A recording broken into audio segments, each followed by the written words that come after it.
What more is there to say about Ocarina of Time? Sequelitis 99 on Metacritic. Every video essay and retrospective that starts like this. Nostalgia. Love it or hate it, here lie all the approved opinions. There's no denying it's rather polarizing. But what can't be denied is its constantly reinforced importance, hovering over the franchise like a thick, dense fog oozing from the nostrils of the twin-headed dragon of fans and developers alike. Can Zelda ever escape Ocarina of Time's shadow? Working off the natural evolution of Zelda 2 to A Link to the Past to Link's Awakening, Ocarina of Time isn't out of place as the logical next iteration in this genealogy, but because of its cultural impact upon release, and its impact on 3D gaming as a whole, each subsequent game was funneled down a tunnel that laser-focused what Ocarina innovated until it reached its leanest point in Skyward Sword. And even though that series of games made efforts to stand on their own merits, to forge their own identities, they are inevitably compared to and stand on the shoulders of Ocarina of Time. Like the Zelda team were too afraid to deviate too drastically from their golden goose. Even current series producer Eiji Aonuma admits that the standard by which he judges all his games is Ocarina of Time, a game that was basically a developmental mess right up until release, but somehow still managed to catch lightning in a bottle. So much so that he feels he can't quit the series until he's surpassed it. And while I've learned to take what Aonuma says with a grain of salt, especially in interviews from 2008, it's hard to look at Breath of the Wild and wonder why he's still here. Is this not your crowning achievement? Is this not the key that opened your ocarina-shaped prison? Some will say in the grand history of the series, Breath of the Wild is a return to form. Some will say it's a direct retaliation to the reception of Skyward Sword, like most every subsequent game following Ocarina of Time was to its predecessor. A result of the developers overcorrecting based on the fervent feedback of a rabid fanbase.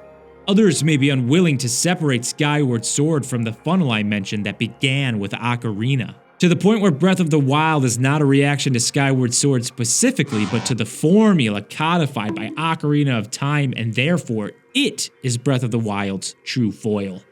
But its mythic status as Zelda's ideal form doesn't end with its cultural or technological significance. It has been firmly placed on a pedestal of incomparable importance within the series' own lore, acting as the linchpin from which springs the bizarre alternate timelines and universes.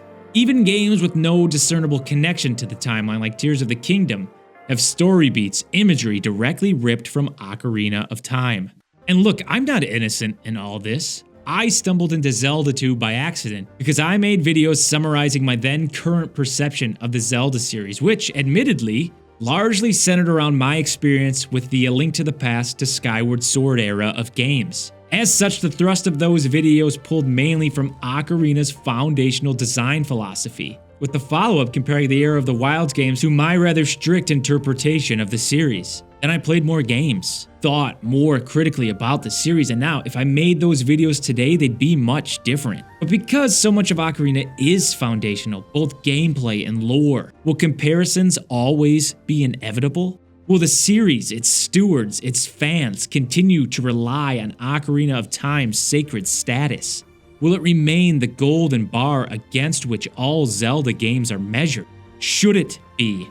At this point, I tend to consider the comparisons to largely be a disservice to the series, and I think at the very least the game should be considered on their own merits. Breath of the Wild showed that the series isn't beholden to all that came before it.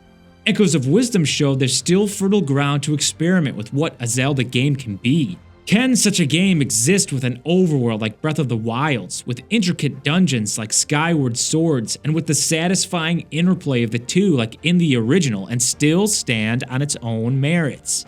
Can Ocarina of Time be another entry in the series that occasionally orbits the conversation like a passing comet? Or must it blind the rest of the series like white, hot sunlight? Should the long-standing perception of its greatness, its place atop the pinnacle of the gaming mountain, continue to loom so large? The last thing we need is a new game to come out and for us to get stuck in that same worn-out, repetitive, and dare I say boring conversation. To endure the same long-winded diatribe that inevitably comes after the release of every game since 1998. The points it makes we know by heart, sequelitis, Metacritic. At the end of which, unlistening, we're forced to give an answer to the question, did you get all that? Shit. There I go comparing things to Ocarina of Time again.